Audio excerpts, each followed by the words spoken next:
오늘 진행은 우리 아빠 환갑잔치랑 함께 묶은 유럽 단편 3편에 대해서 간단하게 의견을 나눠보고, 그리고 우리 아빠 환갑잔치에 대해서 자세히 이야기를 나눠보고자 하는데요. 우선 오늘 관객분들이 많이 보고 싶으셨을 텐데 인사 한마디씩 먼저 부탁드릴게요. 네, 안녕하세요. 우리 아빠 환갑잔치를 연출한 유연수라고 합니다.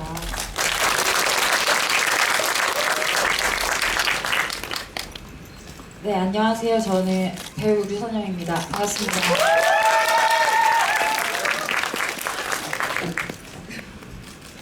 네, 먼저 유럽 단편 영화 먼저 얘기 나눠볼게요. 이탈리아인 거리에 대해서 먼저 이야기를 나눠볼까 하는데요.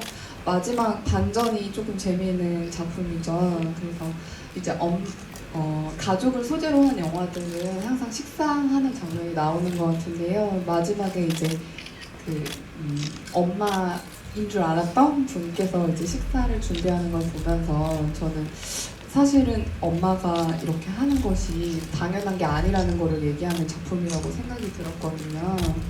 그래서 우리 아빠 환갑잔치에서도 역시 엄마니까 딸이니까 뭐 환갑잔치인 상황이니까 당연히 해야 되는 것들이 있어서 이제 그런 갈등이 만들어진다고 생각이 들었어요. 근데 감독님은 이탈리아인 거리를 어떻게 보셨는지 궁금합니다. 보는 내내 좀 깨림칙하다고 생각을 했던 것 같아요. 저 사람이 어떤 사람일까. 근데 마지막에 그런 식으로 뭔가 재치 있고 귀엽게 끝나서 재밌게 봤고요. 이제 저희가 여행 가면 먹을 수 있는 호텔 조식 같은 게 유럽에서는 아침에 나오는 게 되게 부럽다는 생각이 들었습니다. 배우분께서는 어떻게 생각하셨는지? 네, 저는 이탈리아인 거리가 처음부터 약간 게스트하우스인 것 같았어요. 저한테는. 그래서 뭐가 딱히 반전이 없어가지고 다들 다른 관객들은 어떻게 보셨는지 모르겠지만 그러니까 저는 처음에 건물이 나오잖아요. 성국문화재단인 줄 알았어요. 그래서 뭐가 광고가 나오는 줄 알았는데 그냥 영화로 시작되더라고요. 그래서 그 영화에서 그리고 제가 파리를 한번 갔다 와본 적이 있는데요. 그래서 이미 거기가 파리인 것 같아가지고, 그리고 이탈리아인 거리고 제목이, 그래서 전혀 저한테는 딱히 뭐가 반전 같지 않았고, 원래 그리고 가면은 집에 영화를 보면은 그 집에 그 사람이 밤에 들어가잖아요. 근데 별다른 걸 안 하고 이제 집에 들어가는데 뭐 똑같죠. 뭐 그냥 별 말 없이 되게 여행객 같고 그리고 저녁에는 그 계단에 이렇게 약간 무드등 같은 게 있잖아요. 근데 아침에는 그게 없고, 저 아줌마는 엄청 일찍 일어나가지고 머리를 이미 말고 뭐 계산하고 있고, 뭔가 그러면은 사이드 메뉴 뭘로 하시겠냐? 사이드는 뭘로 해줄까? 샐러드로 해줄까? 뭐 감자튀김으로 해줄까? 그거 기억해놔야 된다. 저런 게 되게 그냥 주인 아줌마 같았어요. 게스트하우스 주인 아줌마 같아서. 또 저희 부모님 게스트하우스를 또 하시거든요. 그래서 저한테는 별로 뭔가 반전이랄 게 없었어요. 근데 좀 현대라고 하긴 뭐하지만 그냥 요즘에 딱 별 특별한 게 없이 그냥 유럽의 일상을 보는 것 같아서 되게 기분이 괜히 좋았어요. 여행 가는 것처럼. 네. 감사합니다. 다음 작품이 거의 완벽한에 대해서 이야기를 해볼까 하는데요. 거의 완벽한, 저는 이제 처음에 클럽에서 이제 살짝 맞을 때부터 약간 서로 알아봤다는 생각이 조금 들었거든요. 이제 외로운 사람들이 외로운 사람을 알아보듯이 뭔가 좀 그러지 않았나는 생각이 들었고, 마지막에 솔직하게 서로를 드러냈을 때 조금 좀 감동도 있었고 해서 되게 좋게 봤거든요. 근데 이제 우리 아빠 환갑잔치에서는 정말 뜻하지 않게 동생 때문에 이제 선영 언니의 재정, 되게 날라오잖아요. 그래서 이렇게 뜻하지 않은 상황에 가족한테 또 뜻하지 않은 그 잔칫날 이제 밝혀지게 돼서 갈등이 이렇게 터진다고 생각이 들었거든요. 그래서 두 작품을 같이 묶은 거라는 생각이 들었고요. 네. 그래서 감독님께서는 또 어떻게 보셨는지 네. 재밌게 봤고요. 그 주인공 남자가 좀 치밀하지 못한 저녁 식사 계획 자체가 되게 순박해 보인다는 생각을 했던 것 같아요. 그래서 되게 감추고 싶은 그 일종의 나의 신분 같은 그런 것들을 서로가 이제 위로해 주는 것들이 되게 마음을 어루만져 주는 결말이라고 생각했습니다. 배우분께서는 그러니까 저는 너무 불안한 거예요. 저 보는데 제가 너무 떨려가지고 그 우리 아빠 환갑잔치도 약간 좀 뭔가 그 텐션이 있잖아요. 뭔가 되게 불편한 텐션이라고 해야 되나? 그런 것들이 그 두 번째 영화 그 거의 완벽할 뻔했던 그 저녁 식사나 아닌 데이트도 되게 불편하더라고요. 그래서 뭔가 애초부터 그 식물학자라고 말하는 것부터 이미 저건 되게 거짓말이다. 그리고 뭔가 그 배우들이 그 불편함을 되게 잘 표현한 것 같아요. 어떻게 또 캐스팅을 되게 잘하신 것 같아요. 되게 서로 되게 불편한 배우를 갖다 놓고 그 사이에 그 텐션이 되게 좀 잘 살았던 것 같아요. 그래서 네, 말씀하세요. 마션의 맷 데이먼이 식물학자. 그쵸. 그 이후로 영화 속에서 식물학자가 나온 건 이번 처음 본 것 같아요. 그렇군요. 네, 감독님은 우리 영화랑 엮어서 얘기 좀 해주세요. 아니, 자꾸 자기 영화 평가하지 마시고 지금 엮어 질문을 하셨으니까. 네, 오늘 제가 정신이 없네요. 노력하겠습니다. 네, 그래서 아무튼 저는 그 사이에 그 불편함이 거의 완벽할 뻔했다. 그 제목이랑 또 잘 맞는 것 같아요. 네, 거의 완벽할 뻔했죠, 서로한테는. 네, 서로한테는 그랬지만 거의 실패에 가깝잖아요. 근데 영화 자체는, 네, 그 내용 자체는. 그래서 뭔가 그런 아이러니가 되게 재밌었습니다. 네, 감사합니다. 네, 다음 작품은 아니크인데요. 이제 제가 아니크에서 제일 재밌게 봤었던 거는 엄마한테 되게 쪽지로 약간 사과를 전하고 그리고 다음날 이제 남자친구랑 마주했을 때 엄마의 반응 때문에 되게 동서양 할 거 없이 엄마랑은 저렇게 자연스럽게 그냥 밥 먹었냐 뭐 이러면서 갈등을 푸는구나. 네, 우리 아빠 환갑잔치의 마지막 부분도 그렇잖아요. 뭐 이렇게 전을 던지고 싸우고 해도 이제 동생이 다 이렇게 닦고 언니는 와가지고 액자 삐뚤어졌다고 얘기하면서 이렇게 자연스럽게 넘어간다는 생각이 들었거든요. 그래서 역시 대감독님은 이렇게 갈등을 묻는 게 비슷하구나 하는 생각이 들었습니다.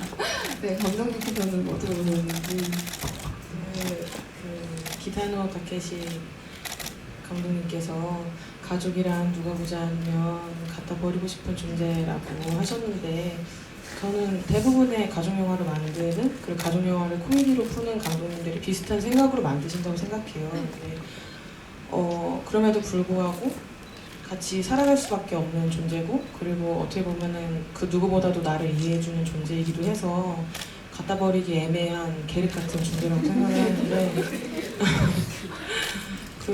그래서 대부분의 집안들이 사실은 가족이랑 싸우는 그런 어떤 과정도 비슷한 것 같고 그 양상도 비슷한 것 같고 사과하고 화해를 하는 과정도 비슷한 것 같아요. 되게 유치하기도 하고 귀엽기도 하고 그런 부분들이 되게 동서양을 불문하고 비슷하다는 생각이 들었지만 확실히 이제 유럽 영화제다 보니까 남자친구가 저렇게 집에서 자고 일어나서 어머니한테 인사를 하고 어머니가 밥을 먹자고 하는 게 역시 이게 반도의 스케일과는 다르다는 생각을 했던 것 같아요. 그래서 감사합니다. 네, 배우님. 저는 이게 한국어 제목으로 왜 아니크의 꿈이라고 했는지 잘 모르겠어요. 네, 그냥 원래 제목이 아니크잖아요. 네. 그래서 저는 아니크는 저 앳된 소녀가 일단 그래서 아무튼 한국어 제목을 아니크 꿈이라고 돼 있어서 걔가 뭐 독립을 하고 싶고 뭔가 자주적인 어떤 이제 삶을 살아가고 싶어 하는데 뭔가 그게 지금 외 부모 밑에서 자라다 보니 그게 좀 어려운 건지 아니면은 이제 여성으로서 이제 자기도 아이가 아니다인 건지 그게 좀 그 두 개를 담아서 아니크의 꿈이라고 한국어 제목을 한 건지 좀 헷갈리더라고요.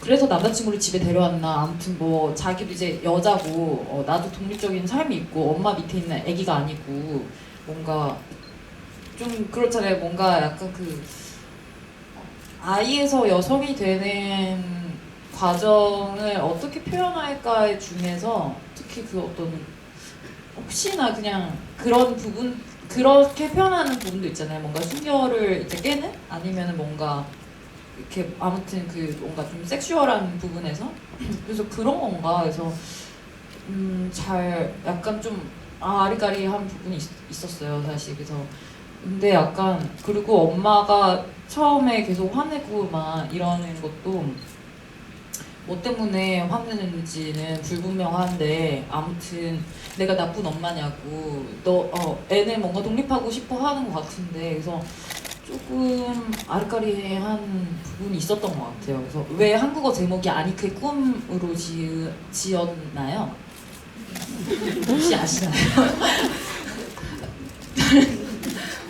저도 이제 듣고 보니까 좀 그런 생각이 들긴 한 지점이 있는데 아니쿠가 이제 그 영화 소개에 보면은 18살인데 이제 자기가 뭘 하려고 하는지도 진짜 자기 본인도 스스로 정확히 모르는 거예요. 확신할 수 없고 그래서 아마 그런 단계 사이에 있기 때문에 꿈이라고 이제 끝에 붙인 것 같다는 생각이 저도 들긴 하는데 이거 꿈이라는 게 되게 한국어로 여러 가지 해석이 있잖아요. 뭔가 호프하는 거일 수도 있고 아니면 드림일 수도 있고 뭐 아니면 뭐 가고 싶어하는 방향일 수도 있는데 어떤 건지 오히려 저는 한국어 제목 때문에 좀 헷갈렸던 것 같아요. 네.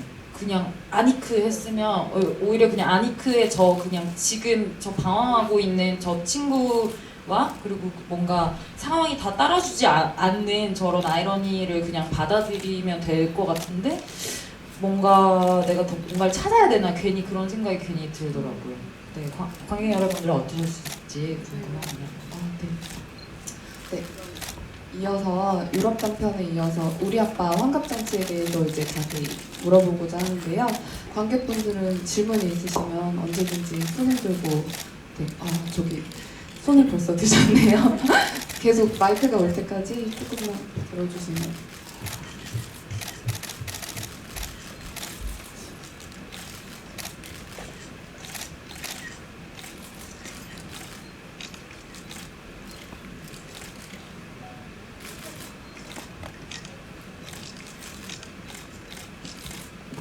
마이크가 준비되는 동안 제가 질문을 하나 드릴게요. 제가 준비한 질문인데 이제 많은 팬분들도 오시고 하셨지만 감독님이 생각하는 윤선영 배우님의 매력 한개만 듣고 시작하면 좋을 것 같아요. 뭐 일단 류선영 배우와 함께하는 이런 단편 영화제니까 그걸로 포문을 여는 게 마땅하다는 생각이 드네요. 되게 어떻게 보면은 류선영 배우님과 저는 사실 선후배 사이여가지고 사실 어떻게 보면 류선영 배우님은 저한테 대선배신데 대까지는 아니죠. 왜냐면 제가 학교를 들어왔을 때 류선영 배우님 이미 졸업을 하신 상태였거든요. 아 그렇군요. 네. 그래서 저는 류선영 배우님의 실물을 한 번도 본 적은 없었어요. 네. 한 번도 본 적은 없었는데 제가 이 시나리오를 쓸 때 류선영 배우님의 뭐 아시는 분들은 아시겠지만 제가 류선영 배우님의 이름을 쓰면서 시나리오를 썼었고 류선영 배우님 꼭 해주셨으면 좋겠다는 생각에 썼었는데 이제 저한테는 대선배고 제 동기들한테도 대선배고 그래가지고 많이들 이제 안 될 거라고 얘기를 했었어요. 유선 배우님이 안 해줄 거라고. 그래가지고 더 간절했던 것 같고, 그래서 유선 배우님의 매력 자체가 저한테는 어떤 신급의 아니 그게 뭐예요 그게? 그런 거예요. 매력이 뭐죠? 그러니까 저 말을 하다 보니까 막 흥설수설하게 되는데, 그러니까 언니라는 역할을 유선 배우님이 해주시면 엄청 파워풀할 것 같다는 생각을 했던 것 같아요. 그리고 어쨌든 저에게는 자매가 연기를 다 한다는 게, 그리고 그 중에 한 언니인 사람이 저의 선배이고 연극은 연기과라는 게 저한테는 엄청난 찬스로 느껴졌어요. 그랬는데 제가 이제 유혜원 배우님 얼굴도 아니까 유혜원 배우님 얼굴 봤는데 너무나도 언니의 얼굴인 거예요. 이제 저는 둘째인데 집에서 이제 제 주변 사람들이 예를 들어 뭐 지브리에 꼭 첫째와 둘째가 나오잖아요. 뭐 토로로에도 뭐 첫째, 둘째 나오면은 첫째의 얼굴과 둘째의 얼굴을 지브리가 항상 비슷하게 그린단 말이에요. 둘째는 항상 더 찐빠른 것처럼 그려놓거든요. 그리고 첫째의 그 어떤 아우라가 있는데, 그거를 제가 류선 배우님의 프로필을 보는 순간 딱 느꼈던 것 같아요. 언니의 아우라. 그래서 그런 것도 있었고, 많이 들었죠. 류선 배우님이 얼마나 우리 학교에서 또 공을 쌓고 갔고 얼마나 활발하게 운동을 하셨고, 그게 있었거든요. 이제 류선 배우님 졸업하실 때 말을 될지 모르겠지만 그 팜플렛이 붙었었대요. 그 류선영을 읽는 건 한예종의 큰 손실이 아닐 수가 없다. 그 얘기를 들었어가지고 뭔가 너무나도 거대하고 위대하게 느껴졌던, 그래서 더 언니에게 어울린다는 생각도 했던 것 같아요. 네. 거대하고 위대한 배우님 모시고 너무 큰 영광입니다. 진짜 아니 성북교회 또 제가 학교를 여기 오니까 되게 가까워요. 저희 학교가 여기랑 가까운데, 그리고 성북구 자체에서 예술 문화 쪽으로 지원을 되게 많이 해주는, 서울에서 유난히 그런 데가 많은 지역인데요. 그래서 저도 여기 오니까 괜히 학교에 온 것처럼 좀 마음 편한 게 있는데, 네, 학교에 졸업할 때 그런 포스터가 학교 전체를 휘감았어요. 제가 시킨 건 아니고, 저도 깜짝 놀랐는데, 제가 코스모스 졸업을 했는데 몇 명 없잖아요. 코스모스 졸업은 몇 명 없는데, 제가 그때 또 마침 다른 영화 그때 뭐 그 분장 전에 하는 거 있잖아요. 그 촬영 들어가기 전에 이 배우가 어떤지 테스트 촬영 겸 분장을 어떻게 할지, 그게 카파에서 있었어요. 홍대에서. 그래서 홍대에서 그걸 하고 내 졸업식이니까 늦으면 안 된다. 근데 결국에 늦게 보내주더라고요. 그래서 근데 후배들이 다 일단 그거를 학사모랑 이런 거 빌려가지고 누나 이거 일단 사진이라도 찍자. 근데 학교에 그게 정말 쫙 약간 류선영 읽는 거는 손실이다. 학교에 손실이고 뭐 잘 가라 이런 게, 이래서 오히려 저는 저만의 졸업식 같아서 뭔가 되게 좋더라고요. 근데 이게 갑자기 왜 하게 되는지 모르겠지만, 그리고 언니니까 또 그냥, 그리고 동생의 얼굴을 알고 있어서 그럴 수도 있는 것 같아요. 제 동생의 존재를 몰랐으면은 또 둘째같이 보였을 수도 있을 것 같은데, 그리고 최근에 어디서 제가 함께한 건 아닌데 어디서 들었는데, 원래 혜영 배우님이랑 같이 캐스팅을 하시려고 생각하셨다면서요? 그런 건 절대 아니고요. 그냥 어떤 자매 이미지로 일단은 떠올리고 생각을 해놓긴 했었는데, 일단 이 이미지로 떠올려놓기만 했지 캐스팅 1순위는 아니었던 것 같아요. 물론 제가 감히 캐스팅 1순위는 아니었다고 말하기 어려운 배우님이시긴 하지만, 오디션을 치러서 좀 더 동생 역에 맞는 사람을 찾아야 된다는 생각은 하긴 했었어요. 이름도 그래서 다르게 써놨었고. 감사합니다. 마이크 혹시 준비됐나요? 네. 네, 영화 되게 잘 봤고요. 저는 영화 보는 내내 좀 인상 깊었던 게, 계속 클래식으로 BGM이 나오고 마지막에 엔딩 크레딧 올라간 내내도 되게 화려하게 그 음악이 나오는데 그 음악을 쓰신 의도가 있으셨는지에 대해서 궁금합니다. 사실은 제가 이 영화를 시작하게 된 계기 중에 하나가 플로베치의 춤이라는 곡이라고 해도 과언이 아니긴 해요. 제가 그 곡을 워낙 좋아하기도 하고, 그리고 이제 올림픽 때 개막할 때 또 그 곡이 또 원래 퍼지더라고요. 그 러시아에서 했던 올림픽인가? 그래가지고 그래서 좀 근데 그건 제가 네, 영화 만들기 전이었던 것 같은데, 어쨌든 그래서 그 곡을 꼭 쓰고 싶다는 생각을 해서 또 그 곡이랑 어떤 소동이랑 잘 어울릴 것 같다는 생각을 해서 그거를 기점으로 이미지를 만들었는데, 그 이후에 이제 저희 편집해주신 편집 기사님께서 나머지의 씬들에 대한 클래식 음악은 다 채워주셨거든요. 근데 어쨌든 그거는 제 의도였고, 그거를 이제 편집 기사님이 너무나도 잘 어울리는 음악들을 찾아주셔서 그런 식으로 톤 앤 매너가 완성이 된 것 같습니다. 네, 감사합니다. 다음 질문. 네, 여기 마이크 올 때까지 손을 계속 들어주세요. 네, 이쪽. 네.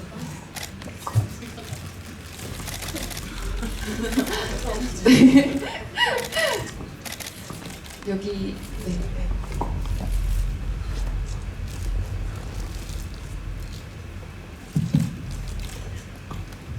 그 교수님한테 그 영화상의 선영님한테 오잖아요, 전화가. 근데 그게 제적을 알려주는 전화였는지 처음에 네 감사합니다 막 이러면서 뒤에 그 제적 통지서 받을 때랑은 분위기가 좀 다르긴 한데, 그 동생 들어오고 그러니까 두부 사오고 돌아오고 할 때부터 이미 좀 화나 있더라고요. 그래가지고 그게 궁금해요. 네, 그 제적을 당했다는 전화 맞고요. 저희 학교에서 그때 한번 네이버 TV 캐스트에 제 미완성본을 한번 올렸어가지고 그걸 보신 분들은 아실 수 있겠지만, 원래 이제 선영이 방에 들어가고 그 다음에 선영의 큰 욕설이 들리고 이제 동생이 집으로 뛰쳐나가는 컷이 있었어요. 근데 그게 이제 완성을 하는 편집 단계에서 삭제가 되었고, 네, 제적을 당했다는 연락이 맞습니다. 네, 감사합니다. 다음 질문 있으신 분? 네, 여기 손을 계속 들어주세요. 여기 세 번째.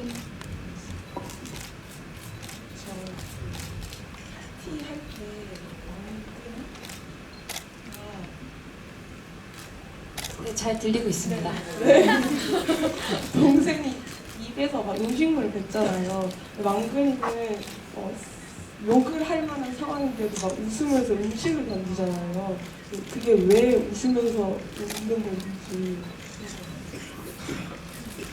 그거는 가족 전체가 음식을 던져야 되기 때문에 그렇게 망근이 시작하게 된 거고요. 사실상 저 큰 그림을 보자면, 근데 저는 망근이라는 캐릭터가 사실은 영화상의 관객분들께서 어떻게 느끼셨을지는 모르겠지만 굉장히 종잡을 수 없고 나의 상식으로는 전혀 이해가 되지 않는 인물로 그리고 싶었어요.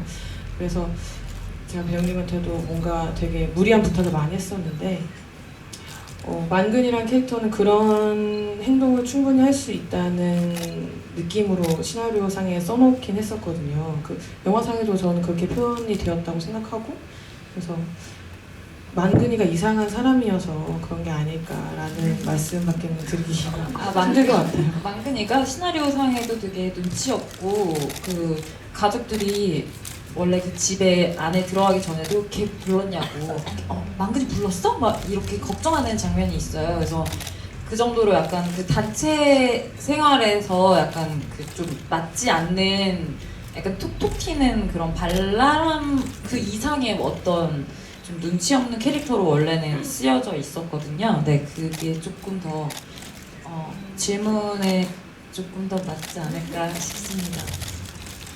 답변 되셨나요? 네, 다음 질문. 저기 끝에. 네.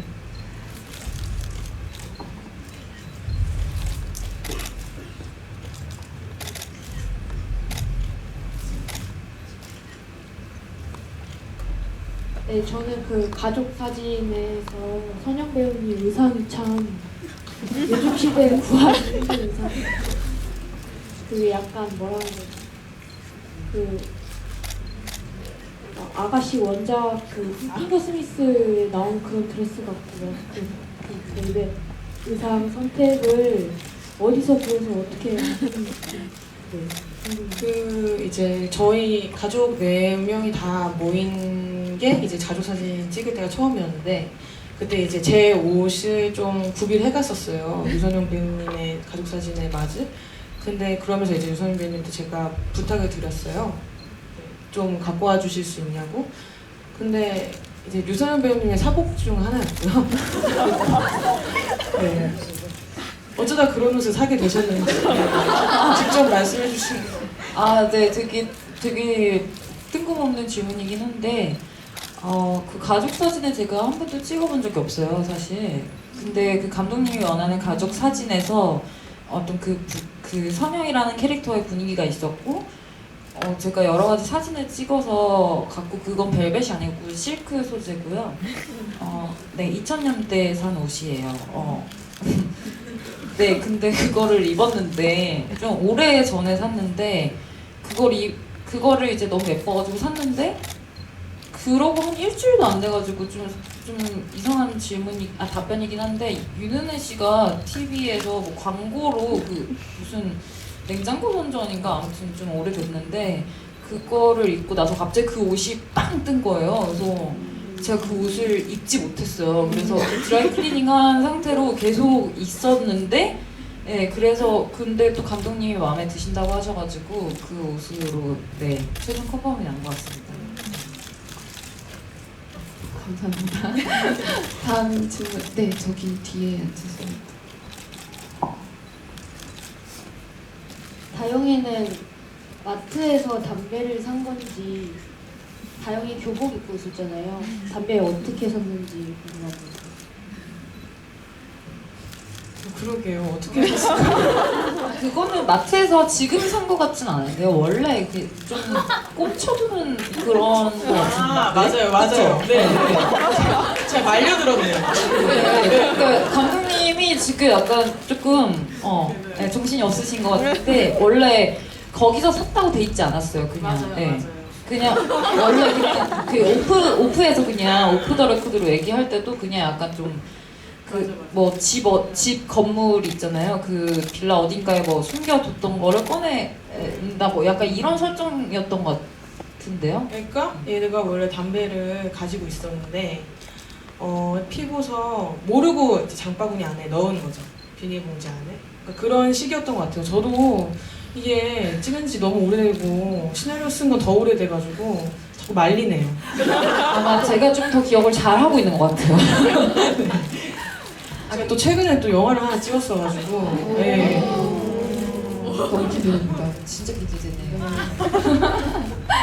저는 조금 관객분들한테 궁금한 거는 유럽 단편을 어떻게 보셨는지도 되게 궁금하거든요. 그래서 물론 저희가 찍은 영화는 아니지만 혹시나 뭐 같이 나누고 싶은 이야기나 아니면 유럽 단편 영화제가 사실 저도 5회나 됐는데 이번에 처음 알았어요. 그래서 유럽 단편을 이제 뭐 국내 단편도 좀 많이 보는 분이 별로 없으신데 유럽 단편은 또 접하셨을 때 뭐 자주 접하신 분들도 있고 오늘 처음 보시는 분들도 있겠지만 어떠셨는지 좀 되게 궁금해요.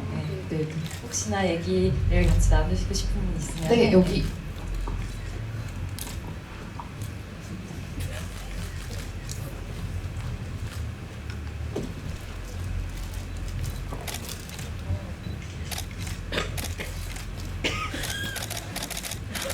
저도 오늘 유럽 단편 영화제는 처음 왔는데요. 그 처음에 영화 시작할 때 약간 진짜 풍경이나 약간 이런 이미지들이 되게 그래서 약간 광고처럼 시작한 건가 약간 이런 식으로 느껴지기도 했는데 이탈리아인의 거리? 저거는 제 배우님이 느꼈던 거랑 좀 비슷하게 느꼈어요. 처음에 이제 뭐 밥을 먹고 그냥 안 치우고 그냥 휙 올라가자. 그냥 가볼게요. 그러면서 약간 그런 식으로 나오는 게 약간 저 사람은 약간 엄마 같은 존재인가? 약간 이렇게 생각을 했었는데 마지막에 이제 약간 일일 엄마처럼 약간 그렇게 게스트하우스처럼 약간 그런 식으로 하는 걸 보고 아 되게 생각했던 대로 이제 맞아 떨어지니까 약간 또 기분 좋은 약간 그게 있었고 거의 완벽한이 그 정원사랑 채소 판매원. 그렇죠. 네. 네. 그것도 이제 처음에 보는데 이미 약간 그 클럽 씬에서 약간 남자가 뭐 한 번도 말을 못 걸어봤다고 뭐 되게 예쁜 여자가 있다고 약간 어쨌든 막아주는 척하면서 작업을 약간 이렇게 한 거잖아요. 그렇게 해서 둘이 이제 하는데 그 저는 그 시장 씬에서 둘 다 이렇게 서로 숨을 때 되게 뭔가 귀여운데 되게 좀 짠하고 약간 그러니까 서로 이제 존재를 숨기는 거잖아요. 그래서 약간 마지막에 이제 밥을 같이 먹을 때 정말 불편했고 여자가 이제 막 바닥 여기 막 식탁 밑에 숨는데 너무 좀 근데 또 막 보면 또 짠하고 약간 그냥 짠했어요 되게. 네. 그리고 아니카의 꿈은 그냥 저도 계속 아니카의 꿈은 뭘까라는 걸 계속 생각했던 것 같아요. 그 무슨 학교도 잘 안 나가고 뭐 이런 식으로 하는데 갑자기 막 맥주 막 먹고 이제 토하고 남자랑 이제 남자 집인 줄 알았는데 심지어 자기 집이에요 또. 근데 아침에 이제 엄마를 만났는데 엄마는 밥을 갑자기 권하고 약간 생소했지만 유럽 느낌이었어요. 유럽에 혹시 가보신 적 있으세요? 네, 없어서 느낌은 잘 모르지만 그럴 것 같다. 약간 이랬던 것 같아요. 네, 감사합니다. 감사합니다. 네, 또, 네, 저기 뒤에 나가시면.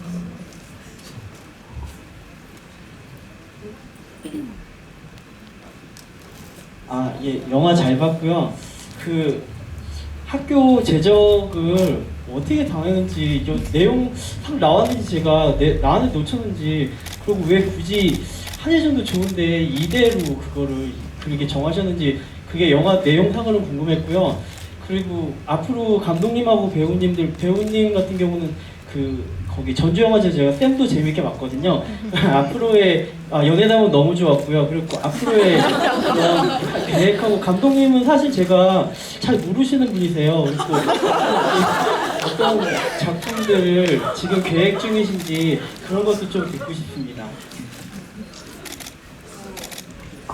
제적을 어떻게 당했는지는 영화상에 나오지 않고 제가 시나리오 쓰면서 어떻게 제적을 당했다라고 써놓긴 했는데 그거는 관객분들께서 각자 생각하시기 나름인 것 같아서 네.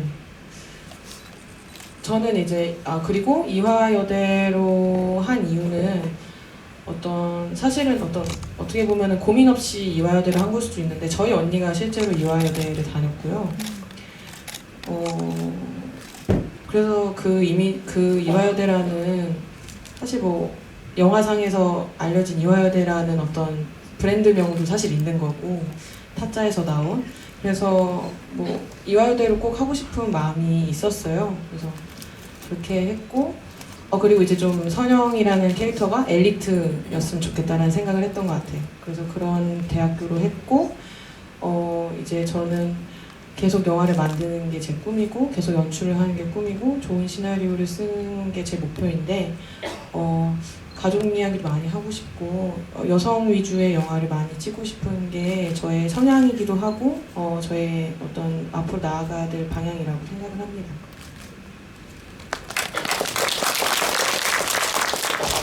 네, 일단 감사합니다. 일단 시나리오상에서의 그 이화여대 제적당한 이유보다는 그 집 안 자체에서 그 선영이라는 캐릭터가 되게 엄마가 되게 많이 잘 감싸주거나 아니면은 그러니까 동생한테 뭘 시켜도 동생이 또 말을 잘 듣잖아요. 그리고 계속 뭔가 화나 있고 뭔가 이렇게 막 예민해져 있고 그게 사실 그 영화상에서는 잘 보이지 않지만 이화여대 의대생이에요, 이 친구가. 예, 의대생이라서 그 집안 자체에서 약간 이 동생이랑 조금 비교 당하는 그 언니의 어떤 그런 캐릭터로 원래 설정이 돼 있었거든요. 근데 그래서 좀 더 그 제적당했다는 그 사실이 아버지의 환갑날 이렇게까지 큰 사건이 만들어지는 어떤 계기였을 수도 있다고 저는 배우 입장으로서는 생각을 하고 네 그렇습니다. 제적은 어떻게 당했는지 제적당할 이유는 너무 많잖아요. 네, 그런 것 같아요. 그리고 그냥 저도 의대생의 생활은 정확하게는 모르지만 꼭 학교에 학점을 받는 일 외에도 되게 할 게 너무 많대요. 뭐 약간 연출 뭐 이런 것도 그렇고 예술계 저는 우리 학교는 예술계인데 예술계랑 다르게 어떤 그 의대생의 뭔가가 있나 봐요. 그래서 되게 좀 계속 예민해져 있고 사람이 잠도 계속 못 자고 그래서 그게 집안 전체에서 그 선영이라는 캐릭터가 저러는 애를 좀 이해해 주면서 가는 방향으로 좀 설정이 되어 있었고요. 네, 저도 마찬가지로 제 앞으로의 계획이 제가 짜는 게 아니라서 네, 배우나 연출이나 비슷한 것 같아요.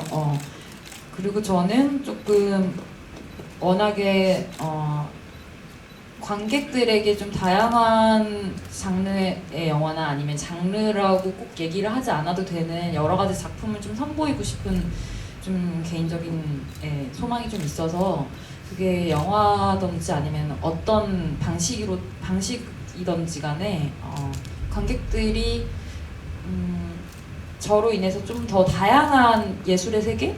좀 너무 거창하긴 한데 좀 더 다양한 세계를 좀 아니면 좀 풍부한 어떤 생각이나 좀 더 견해를 가지시길 바라면서 활동을 할 예정이고요.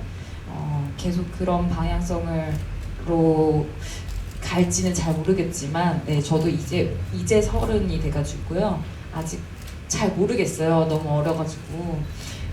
네, 그렇지만 계속 아무튼 배우 생활은 계속 하지 않을까 싶습니다. 네, 쌤은 그리고 이제 개봉을 아직 안 했는데 어떻게 될지 잘 모르겠지만 연애담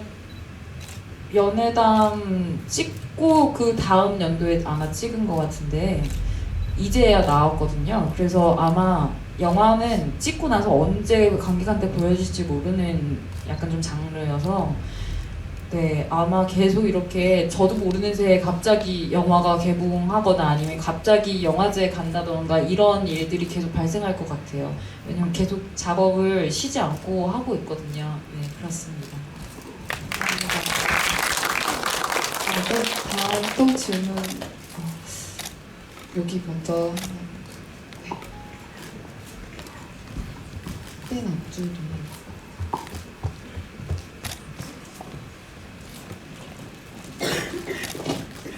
네, 영화 되게 잘 봤습니다. 네, 기획해 주셔서 감사합니다.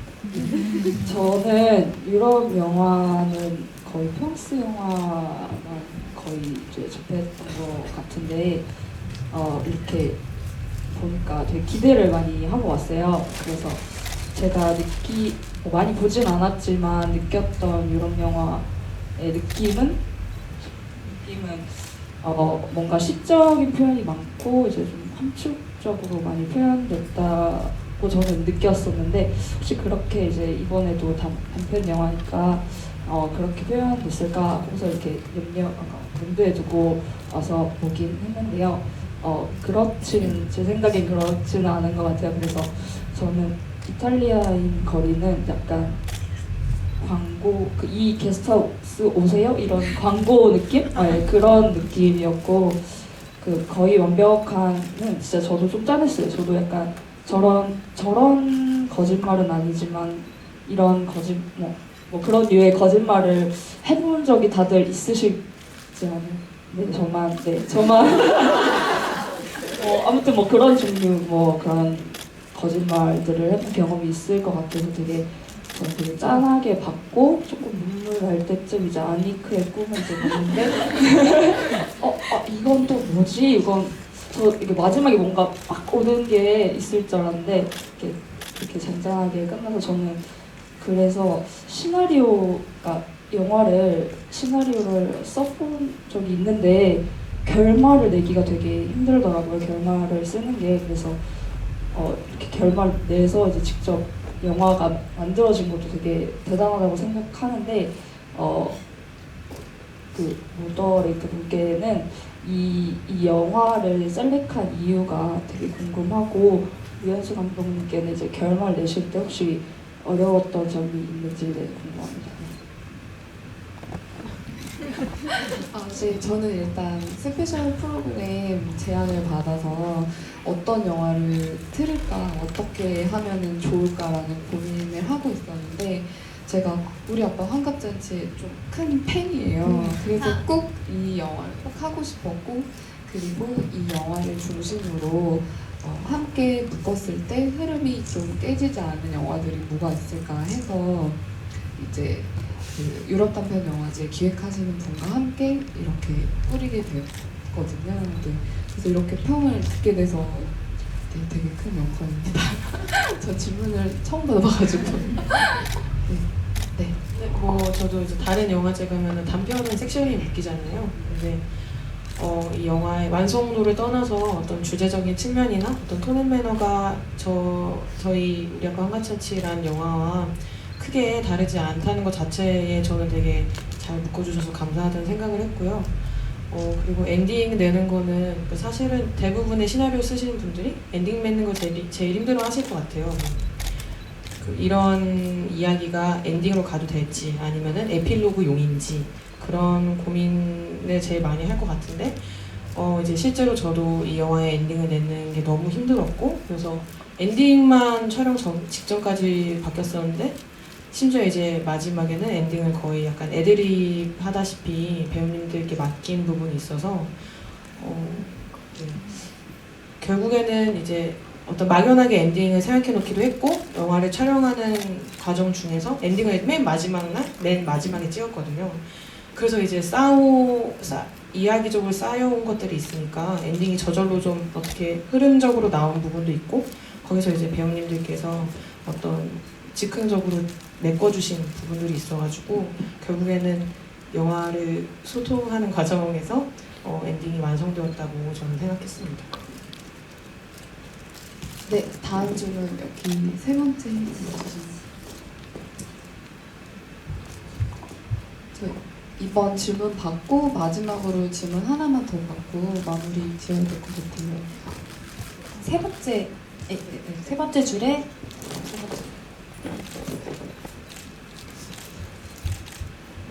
안녕하세요. 저 영화 너무 재밌게 봤고요. 저는 이탈리아인 거리 영화 보면서 음식이 너무 많이 나오는데 저는 처음에 음식 영화인 줄 알았어요. 막 스테이크도 클로즈업하게 보여주고 계속 음식이 나왔는데 이게 도대체 무슨 영화지 하면서 봤는데 이제 마지막에 반전을 보고 이렇게 했던 영화고 이제 우리 학교 환갑잔치에서 환갑잔치 날 벌어진 가족들의 이야기인데 근데 가족들 이야기는 한데 이제 자매 케미가 되게 돋보였던 그런 영화 같아요. 저는 오늘 실제로 동생이랑 같이 보러 왔는데 그 동생은 이제 동생이 저 입하면서 보고 이제 저는 언니 저 입에서 봐서 약간 그 두부 심부름 장면은 약간 좀 비슷한 것 같더라고요.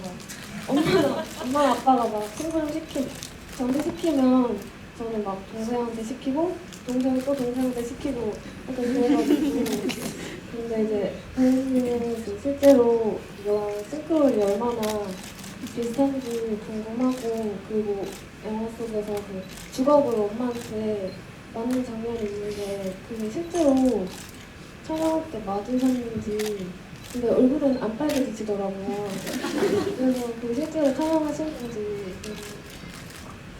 네, 일단은 네, 발해가 없잖아요. 발해라고 얘기 죄송해요. 그러니까 거짓말 같지 않잖아요. 진짜 맞는 것 같잖아요. 진짜 맞았고 진짜 아파요, 저게. 그래서 저는 오늘 그 표정이 되게 저도 오랜만에 영화를 보는 거라서 그게 보고 싶더라고요. 근데 볼은 안 빨개져 있는데 코끝이랑 눈이 정말 눈가가 빨개져 있어요. 맞아서 울분에 안 그래도 너무 스트레스 받는데 엄마한테 탁 맞아가지고 진짜 억울해서 이렇게 울먹이기 직전에 물론 포커스는 다영이한테 가 있는데 그냥 개인적으로 그게 나중에 또 볼 기회가 있다면 그걸 보면 좀 더 이입이 되실 수도 있어요. 진짜로 맞은 거고 저의 우리 집은 저도 여동생이 있지만 저는 만약 심부름이 있으면은 여동생한테 안 시켜요 저는. 예. 만약에 저한테 오면 제가 가고 우리 집은 여기 이 집이랑 좀 반대거든요. 예. 좀 더 뭐랄까 동생이 좀 더 뭐랄까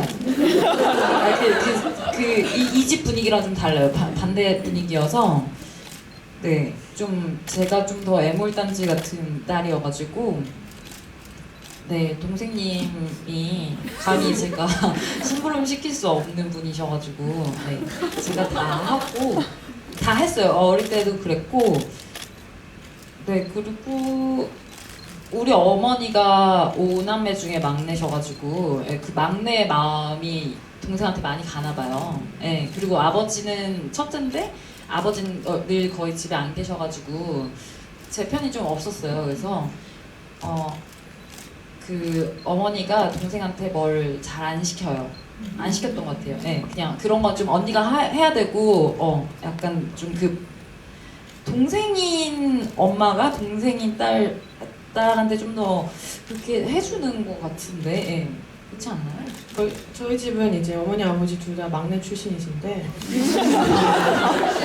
그러니까 물론 이 영화에서 상당히 과장된 지점들이 많아요. 영화를 재밌게 하기 위한 과정이기도 하고 하지만 어쨌든 모티브가 된 건 저희 가족이고 저희 가족은 정말로 끝도 없는 가부장적이고 보수적인 가족이기 때문에 근데 전 그게 또 대물림이 된다고 생각을 하거든요. 근데 그래서 이제 그런 과정에서 이제 가장 큰 이제 피해자이자 약자는 동생이라고 생각을 했고 왜냐면은 이제 가부장과 보수의 어떤 논리 안에서 나이가 어리면 무조건 막내이고 무조건 맨 끝에 있는 어떤 계급이기 때문에 그래서 오히려 저희 어머니 아버지께서는 막내 출신임에서도 불구하고 그 아까 이제 유상은 배우님이 말씀을 해주셨지만 의대 출신에 대해서 그 언니의 배경이 그 언니가 의대이고 의사를 지망한다는 거에 대해서 적극적인 지지를 해준과 동시에 언니의 이제 스트레스성 예민함과 어떤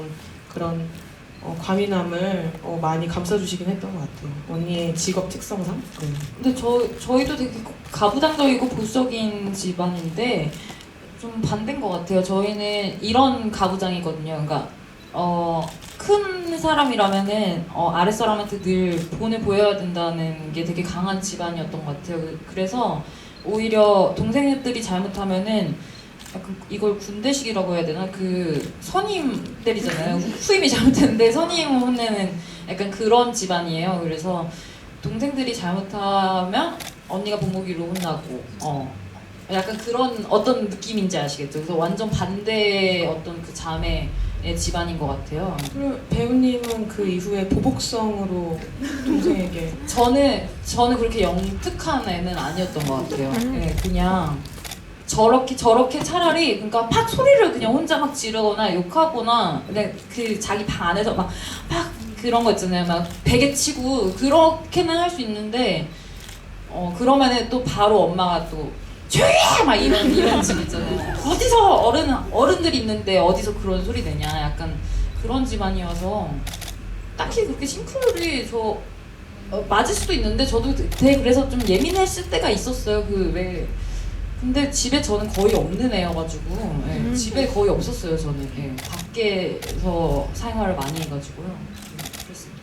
마지막으로 이 언니와 동생의 관계에 대한 이야기를 저희 집의 이야기로 끝내자면 원래 저희도 선임을 혼내는 식으로 저희 언니를 주로 혼내는 방식이었는데 그러면 이제 또다시 보복성으로 동생한테 가해진다는 걸 아시고 그다음부터는 그런 방식을 취하시지 않으시더라고요. 그런 식으로 굳어진 어떤 가부장적 자매의 이야기를 그리고 싶었고요. 어떻게 보면은 그 언니분이 사회가 요구하는 엘리트가 되기 때문에 좀 더 그런 부분이 있을 수도 있는 것 같아요. 근데 저희 부모님은 제가 입학하기 전까지 한예종이라는 존재 자체도 모르는 사실 예술계는 그 한국 사회에서 되게 엘리트한 느낌이 좀 없는 것 같아요. 특히나 그냥 일반적인 가정에서는 예, 그랬던 것 같습니다. 예. 아무튼 네. 감사합니다. 그러면은 시간 관계상 마지막 질문 한 개만 받고 마무리 지을게요. 아, 네, 맨 끝에 저기 앉으세요. 손 조금.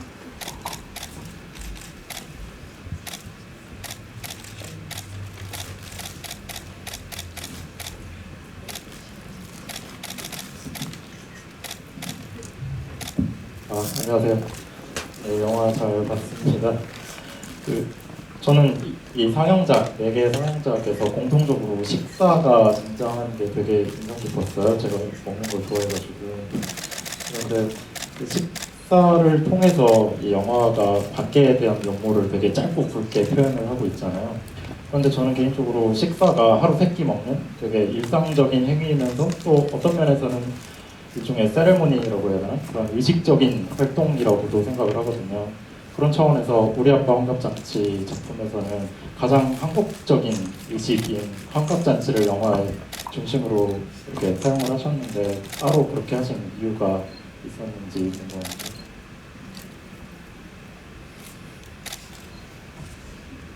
질문이 잘 이해가 안 되는데 다시 한 번만 말씀해 주실 수 있을까요? 그러니까 이 작품에서 환갑잔치를 이렇게 또 집에서 이렇게 하게 되는데 그런 식으로 이제 등장을 하게 만든 어떤 의도가 있나 싶어서요. 사실은 되게 비현실적이기도 하고 그러지 않은 집안이 많다고 생각하는데 영화를 만들기 위한 선택이었고요.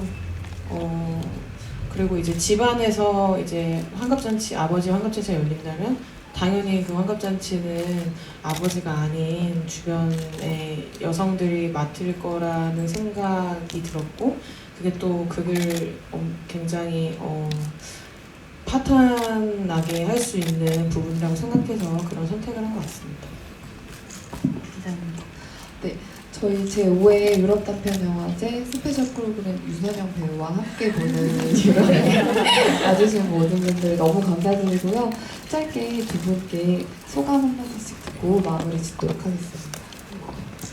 어쨌든 제가 너무 많이 말하는 것 같긴 한데 유선영 배우님과 함께 첫 작품을 찍었던 거는 저에게 정말 큰 행운이었던 것 같아요. 그래서 이렇게 또 좋은 영화제에 특별한 프로그램으로 이렇게 유선영 배우님의 팬분들 또는 영화를 보러 와주신 관객분들과 뵐 수 있어서 너무 감사했고 아까 말씀드린 대로 저는 또 다른 작품으로 다른 단편, 장편 해서 또 관객분들을 많이 뵐 수 있었으면 좋겠습니다. 감사합니다. 네, 오늘 같이 영화를 감상할 수 있어서 너무 좋았고요. 이런 여러 가지 프로그램들이 되게 다양하게 사실 한국에 되게 많은 것 같아요. 근데 찾아보기가 조금 힘들긴 하죠. 근데 오늘 또 마침 이렇게 유럽 단편 영화제에서 추천을 해주셔서 저도 같이 유럽에 여행 가는 어떤 그런 기차 안에서 있는 기분이었고요. 그래서 현재 이런 옛날 사실 유럽 단편을 찾아볼 때는 좀 전공적으로 예전 영화를 좀 많이 찾아봤던 것 같아요. 뭐 누벨바그나 뭐 이런 유명한 시대의 영화들을 많이 봤던 것 같은데 그냥 현재 찍고 있는 감독들과 그리고 현재 지금 우리 영화도 지금 사회를 담고 있다는 점에서 되게 어딜 가나 역시 사람 사는 거 다 똑같은 거 같고요. 그래서 되게 재밌었던 것 같고 그리고 질문을 해주시거나 아니면 같이 이렇게 얘기를 나누는 이 시간들이 되게 너무 즐거웠습니다. 왠지 같이 여행 가는 기차 안에 있는 기분이고요. 네, 초대해 주셔서 감사하고 함께 해 주셔서 감사합니다. 저희가 유럽 단편 영화제가 매진을 했거든요. 배우님 덕분에. 그래가지고 다 같이 한번 기념 촬영을 하거든요. 그 매진인데 안 오신 건가요? 아니면은? 네, 그런 거예요. 네.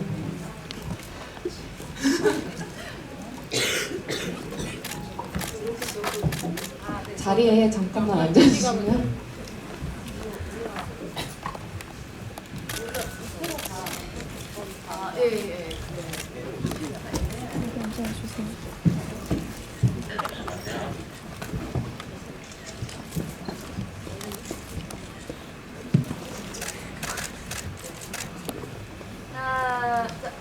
뭐라도 한번 해볼까요? 예, 좋습니다. 뭐라도 제스처를 하나, 둘, 셋. 네, 한 번 더 찍을게요. 하나, 둘, 셋. 네.